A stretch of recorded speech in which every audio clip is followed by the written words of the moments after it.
আল্লাহ তাআলা আমাদেরকে বর্তমানে এই পরিস্থিতির মধ্যে আল্লাহ তাআলা আমাদেরকে শারীরিকভাবে সুস্থ রাখছেন এবং আল্লাহর ফজল ও করম যে শুক্রবারের যে ভূমিকম্প, এটা নিঃসন্দেহে আল্লাহ তাআলার গজব, আযাব।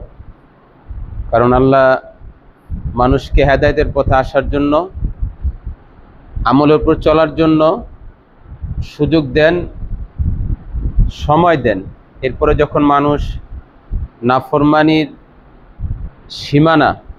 নাফরমানির সীমা অতিক্রম করে, তখন আল্লাহ তাআলার ক্রোধ, আল্লাহ তাআলার রাগ গোসা যখন মানব জাতির উপর আবশ্যক হয়ে যায়, তখন আল্লাহ এইভাবে শাস্তি দেওয়ার ফায়সালা করেন। এই জন্য আমাদের শুকরিয়া আদায়ের বিষয়। আমাদের কিছু ভাই দুনিয়ার থেকে বিদায় নিয়েছেন, আল্লাহ যেন তাদেরকে শাহাদাতের মাকাম নসিব করে। সবাই বলে আমিন। এই মাদ্রাসা এবং মাদ্রাসার পরিবেশ, কোরআন তেলাওয়াত এবং সময়ের যারা সত্যিকারের আল্লাহর ওলি, আল্লাহওয়ালা, তাদের দোয়ার বাবরকত আল্লাহ এই জমিনের জায়গায় রাখতেছেন এবং রাখবেন। এই জন্য যারা মাদ্রাসায় পড়ে এবং যাদেরকে আল্লাহ মাদ্রাসায় পড়ার সুযোগ দান করেছেন, তাদের উচিত আমলের গতি প্রকাশ্যে গোপনে দিনে রাত্রে 24 ঘন্টায় বাড়ায় দেওয়া।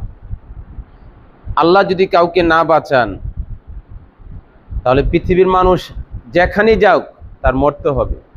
আর আল্লাহ যদি কাউকে বাঁচান, সে যদি মাটির নিচেও যায়, পানির নিচেও যায়, 100 তলার উপরও থাকে, হাওয়ার মধ্যে থাকে, আল্লাহ তাকে বাঁচাবেন।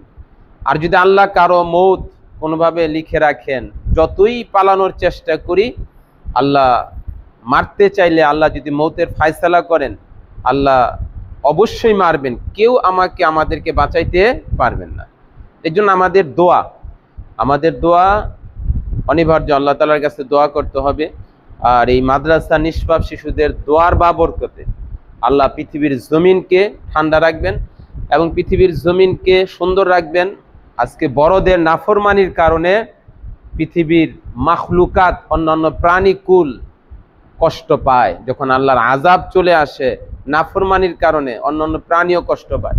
এই বড়দের নাফরমানির কারণে পৃথিবীর যে নিষ্পাপ শিশু সন্তান গুনাহ করে নাই, তাদের আমল কারণে নিষ্পাপ শিশুরাও কষ্ট করে। এই জন্য আল্লাহ আমাদের সকলকে সব ধরনের গুনাহ থেকে বেঁচে থেকে আল্লাহর ইবাদত বন্দেগী আমাদেরকে বেশি করার তৌফিক দান করুক। আমিন।